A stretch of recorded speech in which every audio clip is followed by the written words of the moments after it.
A segunda temporada de The Last of Us estreia logo mais, e eu sei que você mal lembra o que aconteceu na primeira temporada, afinal, tem mais de 2 anos que acompanhamos a saga de Joel e Ellie. Deixa eu te ajudar, bem-vindo ao resumão da primeira temporada de The Last of Us. Vamos nessa! Em junho de 2013, a Sony lançava aquele que seria um dos jogos mais celebrados pela comunidade gamer do mundo todo, The Last of Us. 10 anos depois, em janeiro de 2023, a HBO lançou a série baseada na história do jogo e o sucesso veio com força. O primeiro episódio de The Last of Us começa, na verdade, em 1968 e vemos um programa de TV com alguns cientistas que discutem a possibilidade de uma futura epidemia viral no planeta todo. O apresentador desse programa quer saber de um dos convidados do que ele tem medo especificamente e a resposta foi surpreendente. Ele tem medo de um fungo. O cientista não teme um vírus, ele teme um fungo. E por uma simples razão: fungos podem controlar os hospedeiros. Avançamos no tempo e estamos em 26 de setembro de 2003, na cidade de Austin, no Texas. Mais um diazinho normal que parece igualzinho a todos os outros, mas não é. Esse é o dia do aniversário do Joel, e a sua filha Sarah está ali totalmente disposta a organizar algumas surpresas para o pai no decorrer do dia. As mudanças desse dia, 26 de setembro, vão ser sutilmente mostradas pela perspectiva dela. Nesse dia, Sarah vai para a escola de boa, estuda, pega um ônibus na saída e vai até um relojoeiro consertar o relógio que ela quer dar de presente pro papai. Ali na loja de relógio já dá pra ver que tem umas ambulâncias, uns carros de bombeiro passando no fundo, mas a Sarah tá mal notando toda essa bagunça. Ela só nota que tem alguma coisa estranha quando ela é enxotada da loja por uma mulher. Mas tudo bem, Sarah vai pra casa dos vizinhos, como tinha combinado, e enquanto ela estuda na casa, uma velhinha numa cadeira de rodas está bem esquisita, tem uma coisa estranha ali com a velhinha. No final da tarde, quando ela vai pra casa, caças já estão cruzando os céus. Mas ok, tudo bem, deve ser algum teste, não tem nada de bizarro acontecendo. Sarah vai pra casa, entrega o relógio pro pai, e no meio do filme que eles estão assistindo, o irmão do Joe, o Tommy, liga pra ele pra pedir ajuda porque ele tá preso. Joe bota a Sarah na cama e vai ajudar o irmão. São 11h03 da noite. Sarah acorda às 2h16 da madrugada e tem uns sons esquisitos de helicóptero por toda parte. Ela vê que o cachorro dos vizinhos tá batendo na porta pedindo pelo amor de Deus pra ela abrir a porta. Ela abre e vai até a casa dos Adler. E a velhinha, que não queria nem comer um biscoito, já devorou o Sr. Adler e tá terminando de jantar a Sra. Adler. Ela sai correndo e dá de cara com o Joe e com o Tommy que estavam lá fora. Na estrada, com tudo desmoronando em volta, Joe quer ir pro México. Sarah é mais esperta e ela entende que isso é um problema global, não adianta ir pro México. Eles entram num bairro pra cortar caminho e tá todo mundo pela rua ou devorando alguém ou sendo devorado. Nesse momento cai um avião e uma peça, bem no estilo aquele filme Premonição, atravessa o carro. Todo mundo acorda com o carro acidentado. Joe pega a Sarah no colo e sai correndo, mas um soldado intercepta os dois. Tommy mata o soldado, mas o soldado atira antes de cair e esse tiro acerta a Sarah. Assim, aquela madrugada termina de forma trágica com Sarah morrendo nos braços de Joe. Descanse em paz, Sarah. E olha só, o episódio nem acabou. Olha como The Last of Us começa de forma brutal. 20 anos se passam. Estamos em Boston em 2023 e agora vocês precisam saber algumas coisas importantes. No mundo pós o fungo Cordyceps, as forças militares dominaram tudo e uma agência de controle surgiu, a Fedra. A Fedra espalhou pelos Estados Unidos uma série de zonas de quarentena e esse virou um regime ditatorial. Nesse regime, as pessoas não infectadas trabalham em empregos disponibilizados por esse governo. Claro que assim que um regime ditatorial surge, surge também uma oposição. Desse modo, temos um grupo rebelde chamado Vagalumes. Joel tá lá levando a vida dele, indo de um trabalho pro outro, contrabandeando, e ao seu lado ele tem somente a Tess. Ela já aparece metida numa treta com um tal de Robert, que roubou uma bateria que o Joe precisava para ir atrás do irmão Tommy, que ele não vê há muito tempo. Do outro lado, conhecemos a Ellie, uma órfã, e ela está presa dentro de um quarto. A líder dos Vagalumes se chama Marlene. Depois que a Tess conta pro Joe da bateria, lá vão os dois buscar a tal da bateria. E é aí que a gente vê pela primeira vez um infectado fundido na parede como um fungo gigante. Quando eles chegam lá, já tá todo mundo morto, menos a Marlene, a braço direito dela e a Ellie. E é aí que a gente fica sabendo que o Tommy se juntou aos Vagalumes e é por isso que ele e o Joe brigaram. Marlene pede para Joe e Tess partirem com Ellie e Joe só aceita para com isso conseguir encontrar o irmão. Ah, os nomes Bill e Frank são citados pela primeira vez, porque é pra lá que Joe vai. Joe e Ellie, enfim, se conhecem. No início do caminho, eles são atacados pelo mesmo soldado que comprava o contrabando de Joe e na treta eles descobrem que Ellie está infectada. E aí, meus queridos, é olho arregalado pra todo lado. Como assim?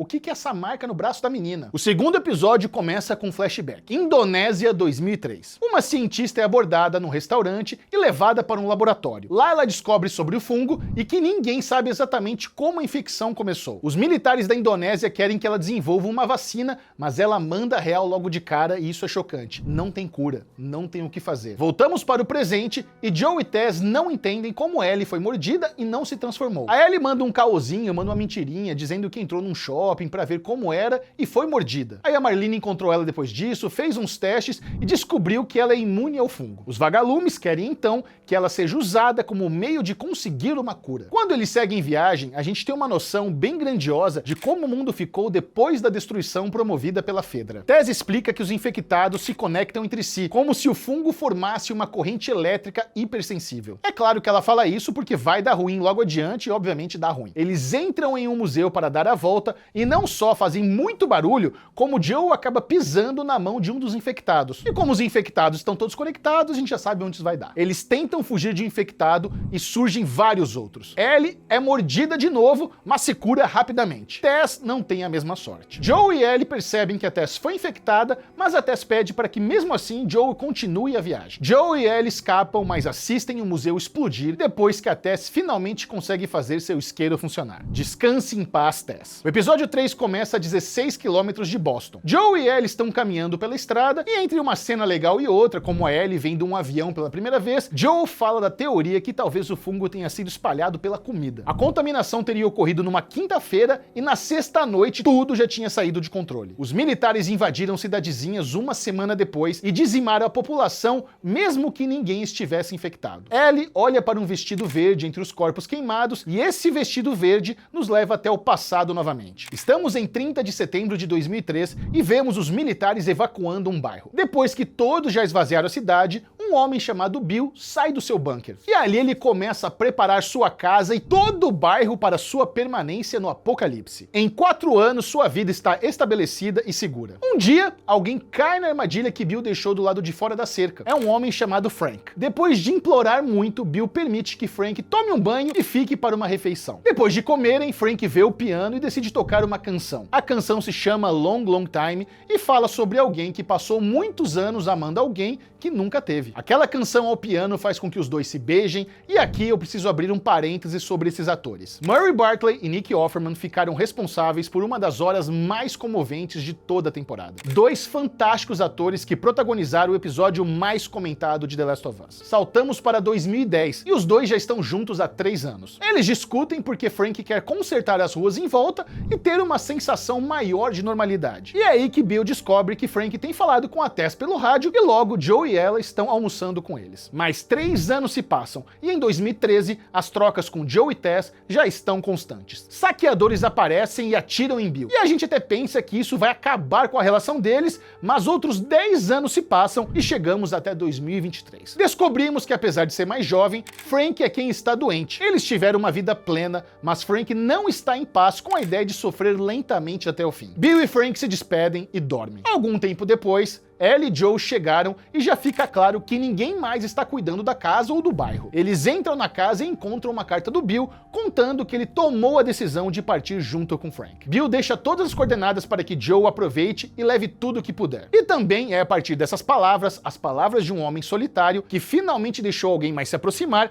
que Joe decide aceitar de vez a presença de Ellie. Eles carregam o carro, ligam o rádio, está tocando uma melodia familiar e eles partem em uma nova jornada. Descanse em paz, Bill e Frank. O episódio 4 passa seus momentos iniciais com Joe e Ellie seguindo em sua jornada. Para dar a volta em um túnel, eles acabam indo parar dentro de uma cidade. E eu simplesmente curto muito essas incursões deles em cidades e bairros diferentes, porque é sempre bom ver como o mundo foi afetado em grande escala. Para mim, o visual dessas cenas ajuda muito no nosso envolvimento com a história. Mas não demora e aparecem uns caras atacando o carro. Um desses caras tenta sufocar Joe e Ellie atira nele. Ele não morre, mas Joe cuida disso logo depois. O fato é que Joe viu Ellie atirando em uma pessoa e fica preocupado. Como a gente vai descobrindo aos poucos na temporada, existe uma sombra constante no semblante de Joe. Isso devido a todas as coisas horríveis que ele fez para sobreviver, e esse é um destino que ele não quer para Ellie. Nesse episódio conhecemos Kathleen, uma líder rebelde que elimina o que ela chama de colaboradores, gente que servia como massa de manobra da Fedra. Tudo que Kathleen quer é encontrar um tal de Henry, que a gente descobre descobre depois se tratar de um desses colaboradores. Em uma das cenas de Kathleen com seu capanga Perry, a gente também vê uma coisa curiosa. Tem uma cratera muito suspeita ali no chão, como se algo estivesse prestes a surgir na superfície. Joe e Ellie conseguem se esgueirar pela cidade e sobem até um dos prédios altos da região. Lá, eles têm um momento de ternura, riem juntos e adormecem. Só que quando eles abrem os olhos novamente, tem um menino apontando uma arma para eles. Assim que o episódio 5 começa, somos apresentados a Henry e seu irmão Sam. Eles já estão sendo perseguidos, mas esse é um flashback e de um tempo recente, que mostra os rebeldes de Kathleen tomando definitivamente a cidade. O homem que vemos a líder interrogar no episódio anterior é o médico que abriga Henry e Sam no sótão que a gente também vê no episódio anterior. Eles ficam por 10 dias nesse sótão e percebem que o médico que colocou eles lá não voltou. É hora de partir para outro destino, mas antes disso eles acompanham de longe tudo o que acontece com Joe e Ellie. Foram Henry e Sam que renderam Joe e Ellie no alto do prédio, mas agora Henry explica que era um colaborador da Fedra, mas que se Joe e Ellie ajudarem, eles podem conseguir sair juntos da cidade. Henry conhece um caminho por túneis. Nesses túneis, inclusive, pessoas viveram como uma comunidade antes de acabarem sendo infectadas também. Ellie e o menino Sam se dão muito bem logo de cara. Enquanto eles se distraem juntos, Henry conta que o irmão estava doente e precisava de um remédio que só a Fedra tinha. Ele precisou entregar o líder rebelde para conseguir o remédio. E esse líder era o irmão da Kathleen. Ou seja, o que faz com que a Kathleen persiga tanto o Henry é o mais puro desejo de vingança. E eu preciso dizer que o que acontece em seguida é provavelmente um dos meus momentos favoritos dessa temporada de The Last of Us. É um momento que reforça como os produtores da série, a HBO, estavam dispostos a fazer dessa adaptação uma adaptação à altura do que essa história representa para os fãs do mundo todo. Quando Joel, Ellie, Henry e Sam saem dos túneis, eles são interceptados por um homem de Kathleen, que está no alto de um prédio logo à frente. Joel pede que os outros se protejam atrás de um carro e vai até lá para matar o homem. Ele chega lá, mata o sujeito, só que ele já tinha avisado a Kathleen e ela começa a chegar com seu bando. Henry se rende e Kathleen finalmente está com uma arma apontada para ele, dizendo: "Você não pode se comportar como se a saúde do seu irmão valesse mais que a vida de qualquer outra pessoa." E olha que louco, né? Ela está certa, só que o Henry também está certa, e essa é a loucura maior das tramas de Apocalipse. Kathleen está prestes a dar o tiro que esperou tanto para dar, está com a mira feita, até que o chão literalmente se abre. Lembra da cratera que eu mencionei? Bem na hora que a Kathleen vai atirar, um buraco imenso surge no chão e dezenas de infectados sobem de volta para a superfície. Essa sequência é muito incrível. A situação toda vira um caos absoluto e Joe só pode ficar lá de cima do prédio atirando em alguns infectados para tentar ajudar com alguma coisa. Perry, o capanga de Kathleen, assiste com cara de espanto o super infectado monstruoso e gigantesco sair de dentro do buraco. Ele até tenta lutar, mas o baiacu simplesmente arranca a cabeça dele. Descanse em paz, Perry. Ellie vê uma janela de carro meio aberta e corre para se proteger lá dentro, mas uma infectada criança, meio contorcionista, vai atrás dela e entra no carro também. Henry e Sam estão tentando se salvar de infectados debaixo de um carro e depois que Ellie se livra da infectada contorcionista, ela vai até lá para ajudar eles. Tudo isso com Joe atirando lá de cima do prédio. Quando os três acham que vão conseguir fugir, são interceptados pela Kathleen. Ela está novamente com uma arma prestes a atirar, mas acaba sendo devorada pelos infectados. Descanse em paz, Kathleen. Aí a gente pensa, né, beleza, depois de tanto caos o episódio vai acabar, que conflito fantástico. Mas não, senhoras e senhores, o episódio ainda não acabou. Joe, Ellie, Henry e Sam se abrigam em um motel abandonado. Lá, Sam e Ellie conversam sozinhos e ele mostra pra ela que foi mordido. Tadinha da Ellie, cheia de boas intenções, ela vai lá, corta a mão, esfrega o sangue no sangue do Sam, mas o processo é bem mais complexo e é claro que isso não ajuda em salvar em nada o menino. De manhã, Ellie acorda e quando vai falar com Sam, ele está transformado e parte pra cima dela. Joe está pronto para matar o menino, mas Henry pega a arma e mata ele mesmo, o irmão. Depois, tomado de culpa, ele atira em si mesmo. Descanse em paz, Henry. Descanse em paz, Sam. Esse foi um episódio muito legal pra gente ter uma noção da crueldade que envolve essa história. Joe e Ellie enterram os corpos, Ellie pega uma plaquinha que Sam usava para se comunicar e escreve "me desculpe" nela. Ela e Joe seguem a estrada e estão sozinhos novamente. 3 meses se passam na abertura do episódio 6. Joe e Ellie seguem pelo inverno rigoroso. Eles entram em uma casa para conseguir direções e comida e são avisados de que não devem seguir pelo rio que cruza o caminho. Joe tem se sentido fisicamente mal, mas ele não diz isso pra Ellie. Depois de algum tempo, eles acabam acabam chegando ao tal do rio e são interceptados. Joe diz que está procurando pelo irmão, e quando diz o nome Tommy, consegue o passe que estava procurando. Por trás de uma grande muralha, eles encontram uma cidadezinha meio estilo faroeste. E tem sido nessa comunidade que o Tommy tem vivido desde que se separou do irmão. Tommy está super bem, ele se casou com a Mary e eles estão esperando um filho. A cidadezinha é quase perfeita. Tem eletricidade por causa da hidrelétrica ao lado, escola, trabalho, um bar, um cinema, é coisa boa. E as decisões daquela cidade são tomadas por um conselho que o Joe logo fala: epa, chegou o comunismo aqui. O que era pra ser um alívio se torna meio que um momento que o Joe tá estranho. Ele conta pro seu irmão sobre o fato de ele ser imune, mas diz que não está se sentindo bem, que ele tá velho, que está com medo de falhar na missão e que tudo o que fez para sobreviver tem pesado bastante na sua cabeça. Esse é um tópico forte entre ele e Tommy. Todos eles mataram e feriram pelo caminho. Tem muita vulnerabilidade em tudo que o Joe diz. Ele quer que Tommy complete o resto do caminho com a Ellie, que ouve a conversa e não fica nada feliz com isso. Qual é a questão aqui? As dúvidas do Joe partem de uma incapacidade de aceitar a possibilidade de que após acabar se afeiçoando a Ellie, ele também corre o risco de perdê-la. Joe não quer perder uma filha pela segunda vez. E ele pensa sobre tudo isso durante a noite e muda de ideia. Na manhã seguinte, Joe e Ellie partem mais uma vez. Quando eles chegam até uma universidade onde acreditam estar os vagalumes,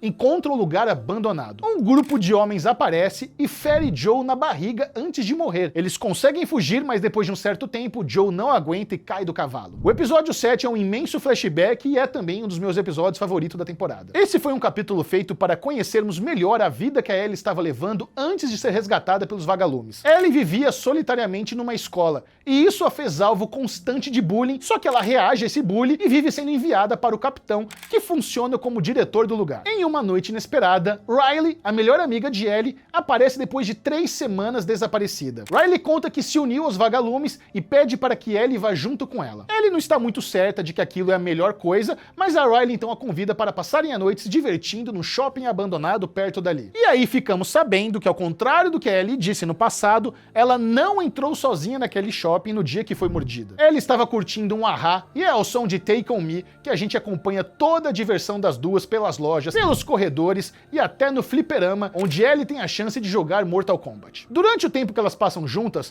há um clima de flerte constante, e isso culmina em um beijo, que até faz a gente esquecer que algo muito ruim está prestes a acontecer. Realmente acontece. Um infectado surge do nada e elas lutam contra ele. No final da luta, as duas foram mordidas. O que a Ellie não sabe é que ela não vai se transformar, ela não sabia que era imune, só que a Riley vai. Voltamos para o presente, onde depois de todas essas lembranças, Ellie finalmente consegue costurar o ferimento de Joe. No episódio 8, somos apresentados a mais um novo núcleo. Ali está David, o líder religioso da comunidade de Silver Lake, mantida dentro de um resort no rigoroso inverno do Colorado. David tem um monte de palavras de conforto para a população, mas o problema maior ali é que eles estão ficando sem comida, e palavras não enchem barriga. David e outro homem da cidade saem para caçar, ao mesmo tempo em que Ellie também saiu para tentar encontrar remédios para curar a ferida infeccionada de Joe. Ela dá de cara com os homens, rende os dois e exige remédios para poder liberar David, que ela mantém como refém. No sinistro diálogo entre David e Ellie, descobrimos que o homem que esfaqueou Joe lá na universidade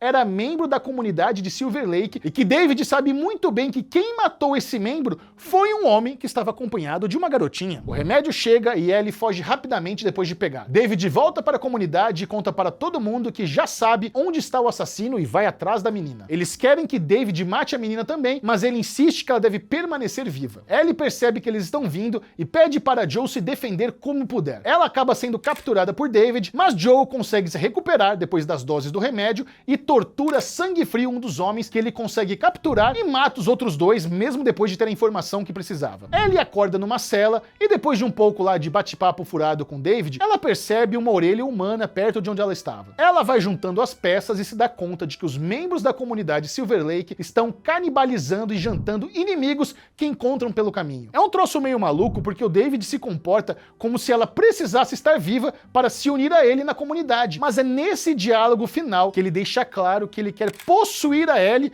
de uma forma inconcebível para ela. E Ellie então faz o que ela sabe fazer de melhor. Ela reage, morde e quebra o dedo do David. Isso é muito legal, essa cena é maravilhosa. Sem paciência, ele então decide que a Ellie vai virar guisado mesmo, e pra escapar da faca, ela manda um "opa, não me come não, tô infectada". Como ela tem mesmo uma marca no braço, o David hesita, e ela nem pensa duas vezes, pega o cutelo e crava no pescoço de um dos capangas, numa cena pra slasher movie nenhum botar defeito. Na fuga, ela e David se veem dentro de um restaurante da comunidade que tá pegando fogo. Depois de uma pequena perseguição, Ellie, que é quase enforcada pelo canibal pedófilo, consegue derrubar David. E aí, meus queridos, ela mata o cara com tanta violência que daria pra fazer almôndegas com o que sobrou daquele homem. Quando o Joe chega pra salvar o dia, na verdade tá tudo resolvido. E mais uma vez eles partem e o episódio termina de uma forma muito comovente. Ali vemos um pai abraçando a sua filha. Chegamos ao season finale, o episódio 9. Esse final de temporada começa com uma mulher correndo pela floresta e se abrigando dentro de uma casa. E olha que interessante, ela está grávida. Um infectado está à caça dela e ao mesmo tempo que ela tenta se defender, essa mulher dá à luz. Depois que ela consegue matar o infectado, ela percebe que foi mordida e corta rapidamente o cordão umbilical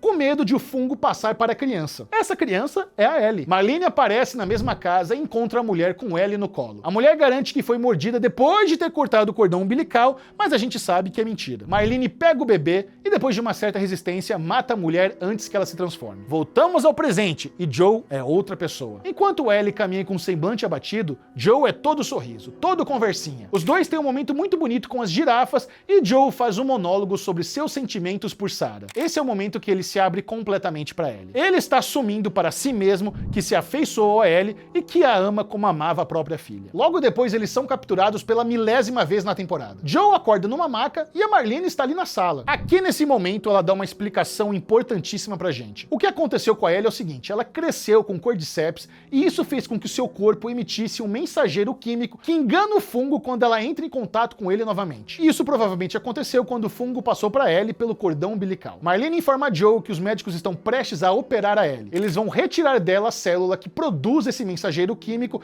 e reproduzir em grande escala para injetar nas pessoas e deixar todo mundo imune. Que notícia maravilhosa! Vencemos o fim do mundo, o apocalipse está salvo. Muito obrigado, Joe e Ellie. Só tem um problema.